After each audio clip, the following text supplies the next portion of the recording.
তোমরা বাইকে দেখতে পাচ্ছ এখন 7:41। আমাদের গাড়ির কন্ডিশন দেখো, পেছনে ব্রেকের এই দেখো কন্ডিশন, ব্রেক। আজকে আমি বলবো যেখানে সুযোগ পেলে বারবার ছুটে যেতে ইচ্ছে করে, ইন্ডিয়ার ওয়েস্ট বেঙ্গল রাজ্যের সুন্দর এক জেলা পাহাড়ের রানী দার্জিলিংয়ের কথা। অনেক দূরে পাহাড়ের মাঝ দিয়ে উঁকি মারে ইন্ডিয়ার সব থেকে হাইয়েস্ট পিকও। 6,700 ফুট উপরে ইস্ট হিমালয়ের পাহাড়ে রয়েছে দার্জিলিং।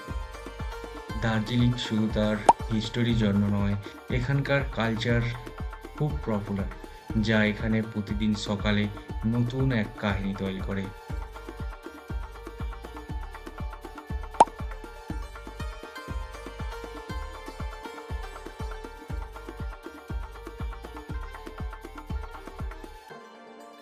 দার্জিলিং পৌঁছালে কিছু কিছু জায়গায় এমন আওয়াজ শুনতে পাওয়া যাবে, কি জানি হয়তো তোমার সাথে সাথে এই ট্রেনটাও চলতে পারে।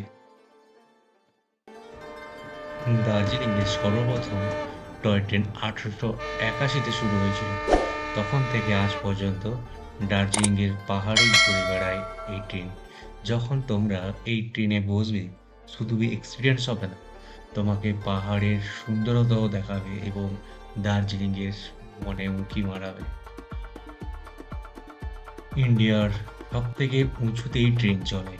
এই ট্রেনের পার পার্সনের ফেয়ার 1000 থেকে 1600 টাকা পর্যন্ত হয়। কথা বলতে বলতে তোমাদের সাথে আমরা চলে গেলাম টাইগার হিলের কাছে সেঞ্চালে।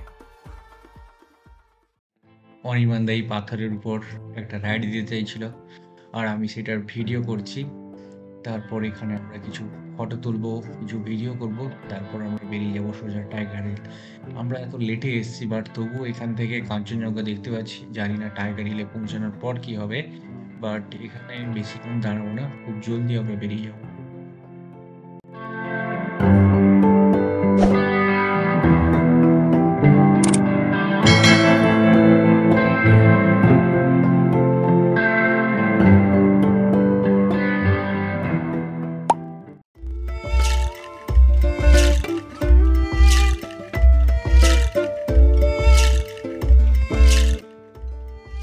দেখো এখান থেকে কি সুন্দর পুরো ক্লিয়ার দেখা যাচ্ছে কাঞ্চনজঙ্ঘা।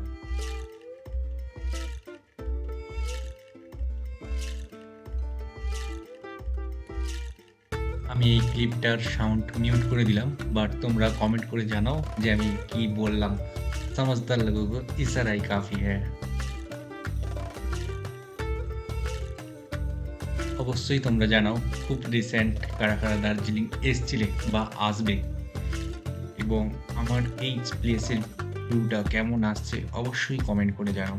আর যদি তোমাদের ভিডিও ভালো লেগে থাকে অবশ্যই চ্যানেলটাকে সাবস্ক্রাইব করে দিবে এবং ভিডিও লাইক করে দিবে।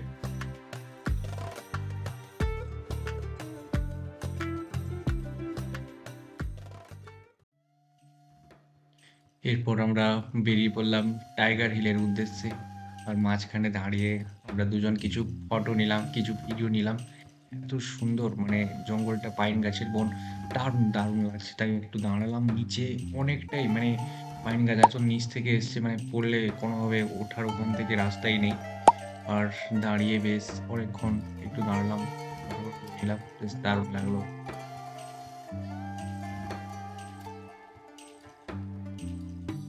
পৌঁছে গেলাম আমরা টাইগার হিল। বাইকটা কোথায় রাখবো, বাট দেখলাম যে উপরে অনেক গাড়ি দাঁড়িয়ে আছে, তাই আমরা উপরে বাইকটা দেখলাম। এবং এখান থেকে টাইগার হিল থেকে কাঞ্চনজঙ্ঘার ভিউটা কেমন আসছে সেটা এবার দেখো। হিমালয় পর্বতমালা, পর্বত শৃঙ্গ, সমুদ্রপৃষ্ঠ থেকে মাউন্ট এভারেস্টের উচ্চতা 8,848.86 মিটার এবং কাঞ্চনজঙ্ঘার উচ্চতা 8,586 মিটার। টাইগার হিল থেকে সকাল 10টা-11টা পর্যন্ত খুব ভালো ভিউ পেতে পারো যদি না মেঘ থাকে, কারণ আমরা গেছিলাম খুব লেট করে। মোমো নিয়ে নিয়েছি 1 প্লেট। সকাল থেকে কিছু খাওয়া হয়নি, এই জাস্ট মোমো খাবো, মোমো খেয়ে তোমাদের সাথে আবার কথা হচ্ছে। একটু আগে এখানটায় ফাঁকা ছিল কতটা, সে ভিডিওটাও তোমরা দেখছো। আর এই মুহূর্তে দেখো মেঘগুলো রীতিমতো এদিক দিয়ে ভাসছে, ভেসে ভেসে ভেসে ভেসে যাচ্ছে। দেখো কাঞ্চনজঙ্ঘা আবার একটুখানি দেখা যাচ্ছে। অনির্বাণ দা আমার ব্যাগ থেকে কিছু বের করাচ্ছে, যেটা আমি বারবারই করছি আর বারবার ঠান্ডা লাগছে। বাট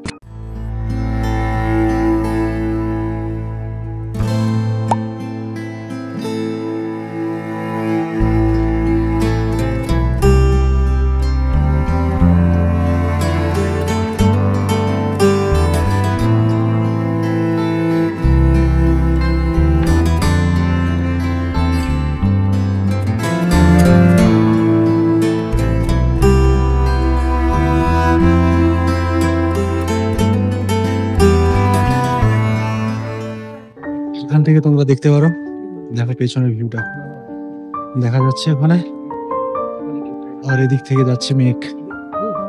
এই পাহাড়টা ঢাকা পড়ে যাবে এবার। পেছন থেকে দেখো, তোমাদেরকে দেখাচ্ছি ব্যাক ক্যামেরায়। গোপ্রোটা আমি ওখানটায় রেখে দিয়েছি, ওখানটায় ইনস্টাটা আমার পকেটে, এটা আমি ফোন থেকে শুট করছি। সবসময় বলতে ভালো লাগছে না, তাই ফোন থেকে শুট করছি। এখন বেরিয়ে যাচ্ছি এখান থেকে। কাঞ্চনজঙ্ঘা দেখার পর এখানটায় খাওয়া দাওয়া সবই কমপ্লিট। আমরা ম্যাগি খেলাম এই দোকানগুলো থেকে, এখান থেকে একটা ফ্ল্যাট নিয়েছি, তারপরে মোমো খেয়েছি, কফি খেলাম, এরপরে আমরা আবার বেরিয়ে যাবো রাইডে। তোমরা ভিউটা অবশ্যই দেখো এবং জানাও। আমরা আজকে কাঞ্চনজঙ্ঘা অনেকবার দেখতে পেয়েছি কাঞ্চনজঙ্ঘা। তোমরা অবশ্যই এসো এবং কেমন ভিউটা এসছে জানাও। কি সুন্দরভাবে মেঘটা সরছে, কাঞ্চনজঙ্ঘাটাকে এত সুন্দর করে কাছ থেকে দেখতে পাওয়া যাচ্ছে। দারুণ দারুণ উপলব্ধি, দারুণ, বলে বোঝানোর নয়।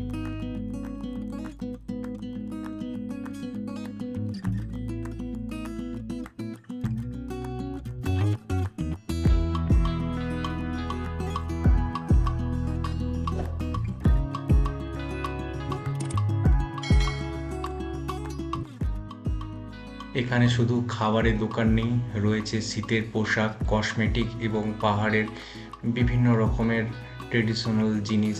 আমি ওখান থেকে নিয়েছিলাম একটা বাইকের সামনে বাঁধার জন্য ফ্ল্যাগ, কালারিং যে ফ্ল্যাগগুলো হয় সেগুলো নিয়েছিলাম। বাকি এরকম ওদের ছোটো ছোটো এরকম ওরা দোকান নিয়ে বসছে, ওই 12টা 1টা অবধি ওরা থাকে, তারপরে চলে যায়। বিকালে আর কিন্তু ওরা আসে না। বিকালে তোমরা যদি যাও, তো আমি জিজ্ঞাসা করেছিলাম, বাট বিকালে ওরা আসে না। আর যারা টেলিস্কোপ নিয়ে বসছে তাদেরও সেম সকালে আসে, ওরা ওই গাড়ি করে আবার সবাই বেরিয়ে যায়।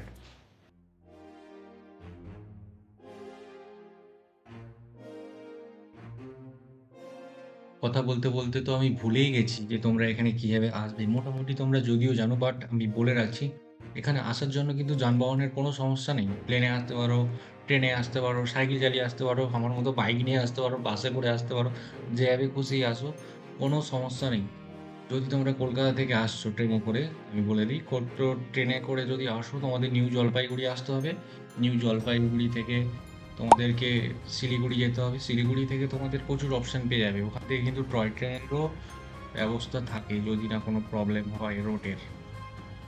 বাট তোমরা এখানে এসে কোথায় কোথায় ঘুরবে সেটাও বলে দিচ্ছি তোমাদেরকে। কিন্তু মল রোড যেতে পারো, টাইগার হিল, একটু আগেই দেখলে Japanese Buddha temple, home station অবশ্যই ভিজিট করো, বাতাসিয়া লুপ, একটু পরেই দেখতে পাবে দার্জিলিং জু, টি গার্ডেন, আর কি আরও অনেক কিছু রয়েছে। বাট তোমরা যতদিন টাইম হাতে নিয়ে যাবে আরও অনেক কিছু ভিজিট করতে পারবে, আরও অনেক কিছু দেখতে পাবে, ছেড়ে আসতেই ইচ্ছা হবে না।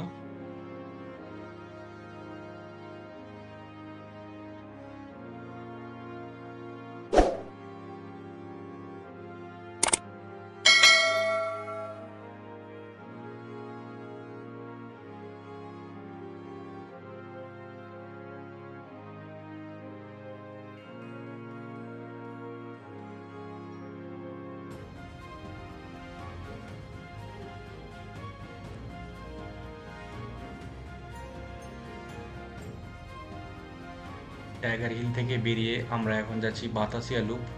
বাতাসিয়া লুপ থেকে আমাদের প্ল্যান রয়েছে কালিম্পং যাওয়ার, বাট বাতাসিয়া লুপ ঢুকতে আমাদের মোটামুটি বেশ খানিকক্ষণ টাইম লেগেই যাবে। আর এই মুহূর্তে বাইক চালাচ্ছি আমি, আর অরিমানদা পেছনে বসছি। বাট আমাদের লাগেজটা এত ভারী, মানে বীভৎস ভারী, মানে নিয়ে পেছনে বসার থেকে বাইক চালানো অনেক ইজি। মানে এটা অ্যাকচুয়ালি আমারই ভুল হয়ে গেছে, আমি একটু লাগেজ বেশি নিয়ে নিয়েছিলাম। আর তোমরা এখানে দেখতে পাচ্ছ রাস্তার কাজ চলছে, এই পুরো রাস্তাটাই কাজ চলছে। বর্ষাকালে ভাবো তাহলে কেমন অবস্থা হয়, রাস্তা কিন্তু ধসে পড়ে যায়। আমরা যখন গেছিলাম কোনো একটা জায়গায়, আমার মনে নেই, বাট কোনো একটা জায়গায় ব্রিজ ভেঙে গেছিলো ওই দিন। বাতাসিয়া লুপ ভিজিট করতে গেলে পার পার্সনের এন্ট্রি ফি 50 টাকা করে নেয়, এবং সেখানে এক ধরনের ট্রেডিশনাল ড্রেস পরে তোমরা কিন্তু ফটো ভিডিও বানাতে পারো, যা দারুণ লাগে। এটা অবশ্যই তোমরা ভিডিওতে দেখতে পাবে। আমরা এখন বাতাসিয়া লুপটা ভিজিট করলাম। ভিজিট করে দূরবীনে আমরা এখানে অনেকগুলো পাহাড় দেখলাম। কাঞ্চনজঙ্ঘা তো দেখলাম, তার সাথে সাথে চায়না বর্ডার আর অনেকগুলো পাহাড়, যেগুলো আমাদেরকে ভিডিওতে আমি দেখাবো সব কিছু। আর এখানটায় দার্জিলিংয়ে আর বাকিগুলো যেগুলো আমরা এখনও ভিজিট করিনি সেগুলো ভিজিট করবো। এখান থেকে আমরা জেনে এলাম কোথায় কী রয়েছে, ওগুলো ফটো নিয়েছি। 50 টাকা করে নিয়েছে দূরবীনে দেখতে। তো দেখে কিন্তু আমরা আমাদের অনেকগুলো জিনিস নলেজ হয়েছে। দেখো এখানে কিন্তু তোমরা ড্রেস ভাড়া পেয়ে যাবে। অ্যাকচুয়ালি দার্জিলিংয়ে যে এখানকার যে টুরিস্ট ড্রেস হয়, বা এখানকার দার্জিলিংয়ের যে ন্যাচারাল যে ড্রেসটা হয়, তোমরা ওই ড্রেসটা ভাড়া পেয়ে যাবে। ওদেরকে দেখাচ্ছি কেমন ড্রেস হয়।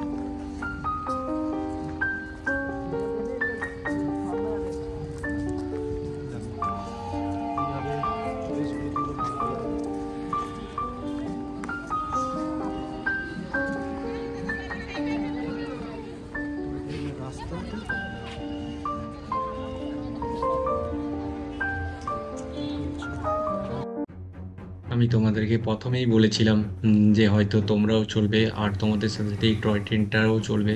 বাট তখন যখন আমরা দেখেছিলাম তখন ওটা স্টিম ইঞ্জিন ছিল, বাট এটা স্টিম ইঞ্জিন নয়।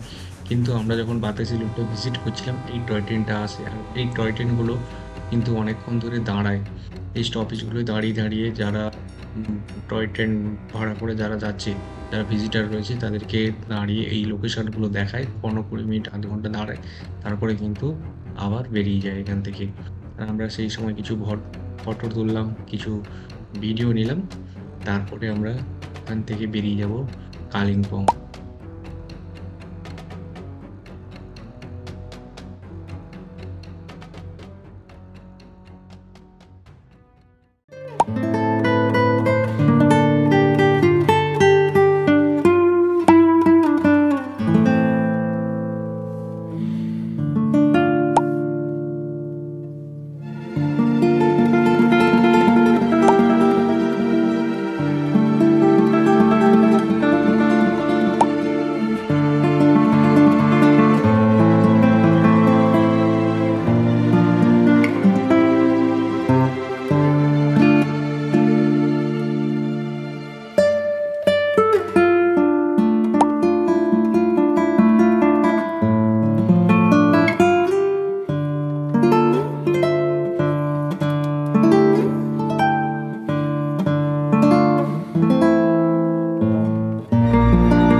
ক্যাবগুলো নিচ্ছি, এই ক্যাবগুলো কিন্তু খুব ভালো লাগছে। দুটো ক্যাব 150 করে, 100 ভালো লাগছে। ক্যাবে 300 रुपया दोनों जी।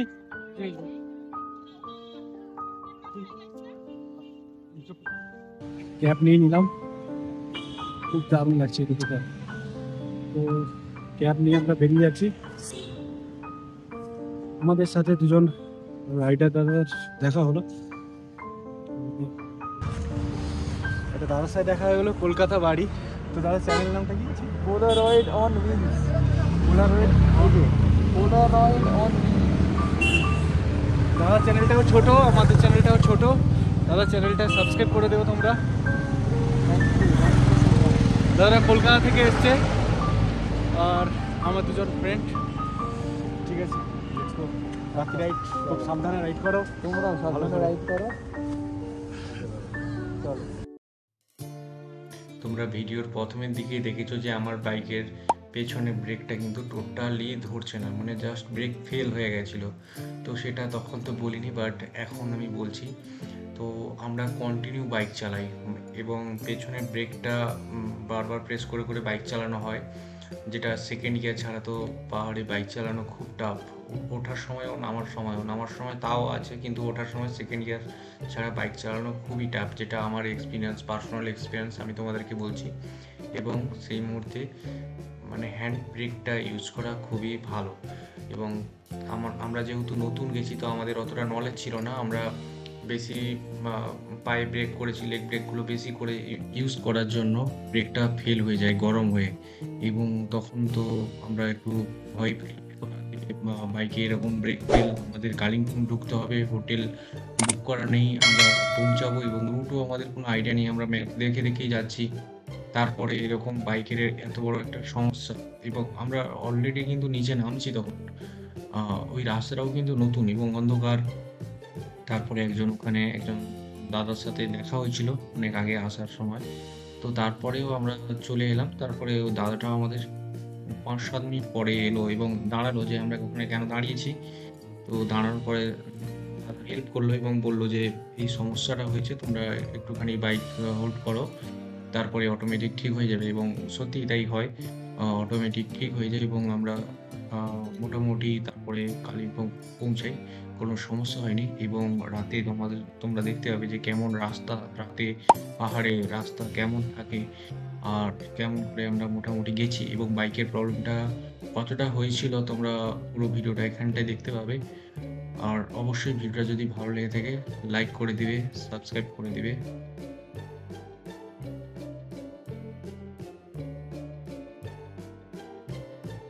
এর থেকেও আমার বাইকে আরও একটা বড় সমস্যা হয়েছিল, যেটা তোমরা 3 নম্বর পার্টে দেখতে পাবে। এটা আমার দার্জিলিংয়ের সেকেন্ড পার্ট। ফার্স্ট পার্টটা তোমরা অবশ্যই দেখো, এটা আমার সেকেন্ড পার্ট, এবং থার্ড পার্টটা জলদি আসবে। থার্ড পার্টে কিন্তু আমার বাইকে বিশাল বড় সমস্যা হয়েছিল। ওঠার সময় বাইকে 4টা মোবাইল বাইক ধোঁয়ায় উড়িয়ে দিয়েছে, যেটা তোমাদেরকে দেখাবো কেন হয়েছে, কী ব্যাপার সবই বলবো।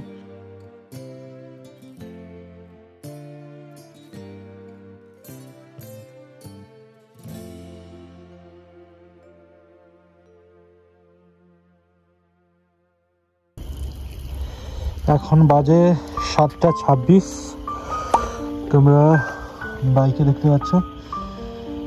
এখন 7:41।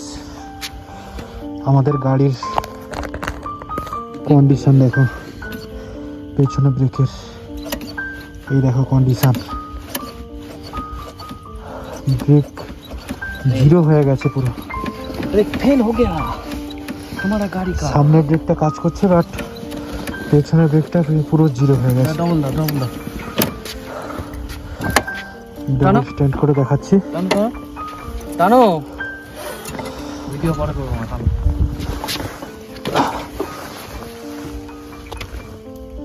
ছাড়ো ছাড়ো ছাড়ো।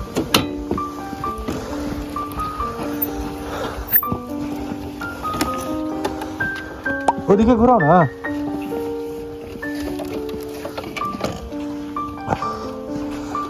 তোমাদেরকে দেখানোর জন্য বাইকটা ঘোরালাম। ফুল স্ট্যান্ড করতে এত কষ্ট হচ্ছে।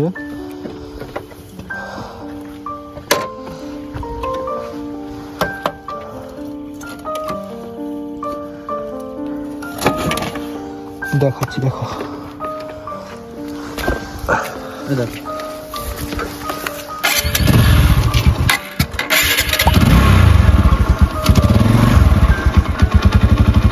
হচ্ছে ব্রেক করছি, দেখো করা আছে পুরো, চাকা কিন্তু ঘুরেই যাচ্ছে।